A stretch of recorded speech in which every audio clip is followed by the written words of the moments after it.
नमस्ते and welcome to my channel deepest universe. आज मैं बात करूँगी कुंभ लग्न राशि वालों के लिए अप्रैल का महीना कैसा रहेगा।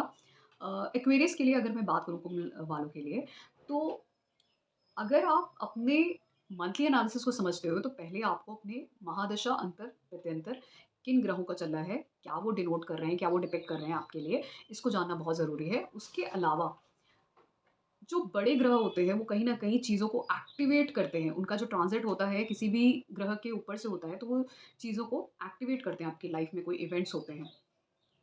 जैसे एक सिंपल सा एग्ज़ाम्पल है, जब भी शनि ग्रह 2.5 साल बाद अपना घर बदलते हैं, तो आप देखोगे कि आपका ज़्यादातर ध्यान उसी दिशा में चला जाता है अपने आप। ये मैंने शनि ग्रह के बारे में खुद से मैंने स्टडी किया है। वो अपने आप ऑटोमैटिकली आपका उस दिशा में कुछ भी उस घर से रिलेटेड टू जो चीज़ें हैं ना, उसी दिशा में आपका चला जाता है। पूरा-पूरा फ़ोकस उसी दिशा में चला जाता है। इसी तरीके से क्योंकि आपका लग्न का स्वामी भी शनि ग्रह हैं, तो आपके लग्न में भी चल रहे हैं। पहले अभी तक ट्रांज़िट में 12वें भाव में थे, तो कहीं न कहीं आप लोनलीनेस फ़ील करते होंगे, सेपरेशन, किसी भी वजह से फ़ॉरेन कंट्री में हो या दूर हो अपने घर से। अ, या किसी भी वजह से ऐसा कुछ सिचुएशन है जहाँ पे आप अकेले थे अभी तक। लेकिन अब क्या है, या बहुत ज़्यादा सेल्फलेस सर्विस भी की तरफ भी थे, इस तरीके की चीज़ें। लेकिन अभी क्या है, अभी आपके ही राशि में फर्स्ट हाउस में आया है शनि। तो ये कहीं न कहीं आपको आपकी तरफ काम करने के लिए प्रेरित करेगा। अब आप अपने लिए काम करो, अपने ऊपर काम करो। आपकी लाइफ़ में क्या चीज़ इम्पोर्टेंट है? फैमिली, मनी, आपकी हेल्थ, आपकी वेल्थ, आपका करियर, आपके लिए क्या इम्पोर्टेंट है? इस सब चीज़ों के लिए काम करो। तो वो कहीं न कहीं आपको पुश करेगा उस तरफ करने के लिए, उस तरफ कार्य करने के लिए। और कौन से ग्रह बैठे हुए हैं कुंभ राशि में, वो भी कहीं न कहीं एक्टिवेट होंगे और उस तरफ आपको पुश करेंगे कि आप काम करो। और वहाँ से शनि की दृष्टि आपके तीसरे भाव पे, जहाँ पे आपके विल पावर, स्ट्रेंथ की ज़रूरत होती है, कुछ प्रयास करना जीवन में, कुछ नया शुरू करना, उसकी तरफ जाती है, तो वो आपको पुश करेंगे। इवन ये आपके शॉर्ट डिस्टेंस ट्रैवल, कम्युनिकेशन और छोटे भाई-बहन जो होते हैं, नेबरहुड, इन सब चीज़ों को डिनोट करता है और यहाँ पे मेष राशि भी पड़ती है। इसी तरीके से ये आपके सप्तम भाव को और दसम भाव को देंगे। तो जो लोग शादी या करियर या बिज़नेस इन तीनों में से कोई भी चीज़ें करना चाह रहे थे, ये इस टाइम पे सारी चीज़ों में आपकी मदद करेंगे। वो चीज़ें इनिशिएट होंगी आपकी लाइफ़ में, पॉसिबली हो भी जाएँगी 2025 तक, जब तक कि शनि ग्रह आपके पहले भाव में है। इसी तरीके से मंगल की बात करें, मंगल कुंभ राशि में 10 अप्रैल तक आप ही के साइन में रहेंगे, तो कहीं न कहीं मंगल की 2 राशियाँ, एक आपकी तीसरे भाव में मेष राशि पड़ती है, दूसरी आपके दसम भाव में। तो अभी तक अगर आप कुछ भी अपने करियर में कुछ नया इनिशिएट करना चाहते थे, कुछ नया करना चाहते थे, कुछ जॉइन करना चाहते थे, कुछ भी, तो वो इस टाइम पे हो सकता है पॉसिबली 10 अप्रैल तक। उसके बाद ये मीन राशि में चले जाएँगे, दूसरे भाव में जहाँ पे इनकी युति राहु के साथ होगी। तो घर के एनवायरनमेंट में आप तो हो सकता है कुछ छोटा-बहुत लड़ाई-झगड़ा हो जाए, क्योंकि राहु के साथ युति रहेगी, सूर्य के भी साथ युति रहेगी और शुक्र के साथ भी। बट शुक्र यहाँ पे उच्च के रहेंगे राहु के साथ, कहीं न कहीं आपका कम्फर्ट, लग्ज़री ये सब बढ़ाने में आपकी मदद करेंगे। पैसा भी आएगा, सब कुछ आएगा, लेकिन वुमेन के साथ ऑब्सेशन, लेकिन फिर भी एक लड़ाई-झगड़ा का कुछ ना कुछ एनवायरनमेंट क्रिएट हो सकता है। क्लैशेज़ हो सकते हैं, गुस्सा बढ़ सकता है, ईगो बढ़ सकता है किसी वजह से, क्योंकि एक्सप्लोजन है, राहु एक्सप्लोड करेगा। तो मंगल का साइन है, तो वहाँ पे ज़्यादातर लड़ाई-झगड़े आपके ब्रदर्स के साथ आपके घर के एनवायरनमेंट में हो सकते हैं, क्योंकि आपकी जो मेष राशि है वो आपके तीसरे भाव में आती है और वहाँ से ये 12वें भाव में रहेंगे, तो कहीं न कहीं आपके ब्रदर्स के साथ आपके डिस्टर्बेंसेस होने के चांसेस भी बनते हैं। इवन आपके करियर में भी किसी चीज़ को लेके आपके घर के एनवायरनमेंट में क्लैशेज़ होना, ये इस तरीके के थोड़े बहुत चांसेस बनते हैं, ठीक है? ये सिर्फ़ 10, 11, 12, 13 तारीख को डिस्टर्बेंस इस तरीके का हो सकता है, तो उसका ध्यान रखिएगा। अपने कम्युनिकेशन का ध्यान रखिए, खासकर जिससे सबसे बात कर रहे हैं। बुध की बात करें, बुध पहले मेष राशि में रहेंगे आपके तीसरे भाव में, वहाँ पे 2 अप्रैल को वो वक्री हो जाएँगे और मीन राशि में चले जाएँगे, जहाँ पे वो नीच के हो जाएँगे दूसरे घर में, और 9 अप्रैल को वो वहाँ से आगे बढ़ते हुए 25 अप्रैल को मार्गी हो जाएँगे। तो जब तक कि बुध आपके मेष राशि में रहेंगे वक्री होके, और इनकी 2 राशियाँ, एक आती है पंचम भाव में, एक आती है अष्टम भाव में, तो कहीं न कहीं मैंने जैसे बोला, क्योंकि पंचम भाव आपके रिलेशनशिप का है, आपके क्रिएटिविटी का है, और साथ में आपके बच्चों का भी है। और अष्टम भाव जो है वो आपकी ट्रांसफॉर्मेशंस और प्रॉब्लम्स को भी दिखाता है और रिसर्च ओरिएंटेड एक्टिविटीज़ को, इन-लॉज़ को दिखाता है अगर आपके इन-लॉज़ हैं। जॉइंट सोर्स ऑफ इनकम को दिखाता है अपने बिज़नेस पार्टनर्स या पार्टनर्स के साथ, स्पाउस के साथ। तो वहाँ पे डिस्टर्बेंस हो सकता है कुछ ना कुछ, किसी भी तरीके का।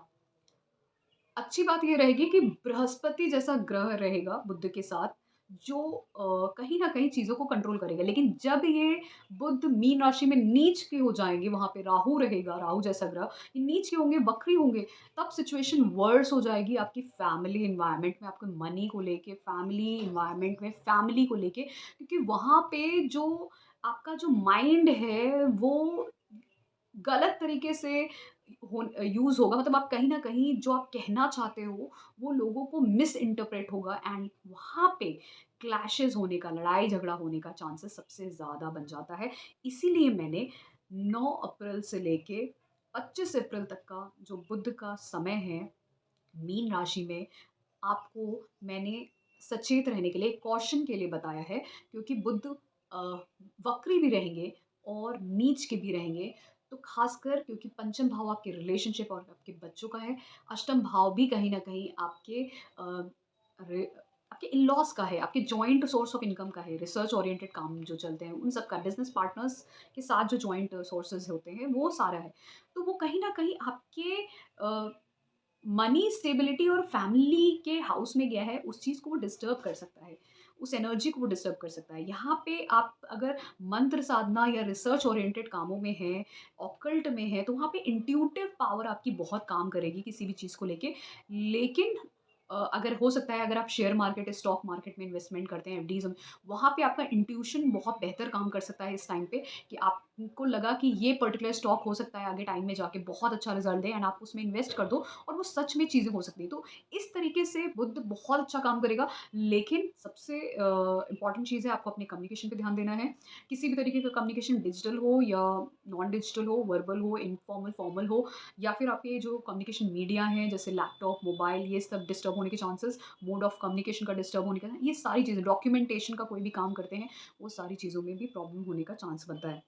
सूर्य की भी युति यहाँ पे रहेगी मेष राशि में बृहस्पति के साथ, तो वो बहुत अच्छी है, क्योंकि सप्तम भाव का मालिक आपके तीसरे भाव में रहेगा, तो कहीं न कहीं आपकी शादी के चांसेस होने के बहुत ज़्यादा अपॉर्च्युनिटी बनता है इस टाइम पे, 13 अप्रैल से। लेकिन उससे पहले 12 अप्रैल तक ये सूर्य मीन राशि में राहु के साथ इनकी युति रहेगी, मंगल भी रहेंगे वहाँ पे, शुक्र भी रहेंगे, अ, बुध भी रहेंगे फॉर द टाइम बीइंग। तो इसीलिए मैंने बोला 10, 11, 12, 13 अप्रैल को आपको ध्यान रखने की ज़रूरत है। आपके घर के फैमिली की चीज़ों को लेके, आपके जो आप बोलते हो उसको लेके, एंड सिमिलरली जो आप खाते हो, बोलते हो, जो आपका फैमिली है, मनी है, इस सब चीज़ों को लेके। इवन आपके साथ स्कैम भी हो सकता है, इसका भी ध्यान रखिएगा। राहु के साथ युति, वो भी दूसरे भाव में मनी हाउस में है, तो इसके लिए भी आप ध्यान रखिएगा। क्योंकि खासकर दूसरा भाव आपके बैंक अकाउंट को, जो स्टोर्ड मनी है, उसको भी दिखता है। वहाँ पे बुध जैसा ग्रह ग्रह नीच और वक्री है, और ऊपर से राहु जैसा ग्रह है, शुक्र जैसा ग्रह जो मनी को डिनोट करता है। तो हो सकता है पैसा आए, कम्फर्ट आए, सब कुछ आए, लेकिन वहाँ पे हो सकता है आपके साथ स्कैम भी हो गया, इस तरीके की भी चीज़ें बन सकती हैं। बृहस्पति ग्रह की मैंने बात की, वो मेष राशि में है, आपके तीसरे भाव में सूर्य के साथ भी युति होगी उनकी। तो ये सप्तम भाव को देख रहे हैं, नवम भाव को देख रहे हैं, 11वें भाव को देख रहे हैं, तो कहीं न कहीं आपकी शादी के चांसेस बहुत ज़्यादा बनते हैं। ट्रैवल के नए बदलाव होना आपके जीवन में, लक आपका साथ देगा, बिज़नेस स्टार्ट करना चाहते हैं, वो भी हो सकता है। गेन्स अपॉर्च्युनिटीज़ के चांसेस, फ्रेंड सर्कल बढ़ना, कुछ भी, मतलब सोसाइटी, आपके आस-पास के लोग बढ़ना, ठीक है?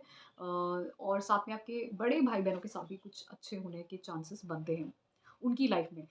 मैंने शुक्र की बात की, शुक्र उच्च के रहेंगे आपके दूसरे भाव में, तो बहुत ज़्यादा चांसेस हैं आपको बहुत ज़्यादा धन लाभ होने के, ऑब्सेशन होना पैसे के साथ। लेकिन पैसे के साथ ऑब्सेशन के साथ-साथ ये कहीं न कहीं आपको धन दिलाने में बहुत सहायक होगा।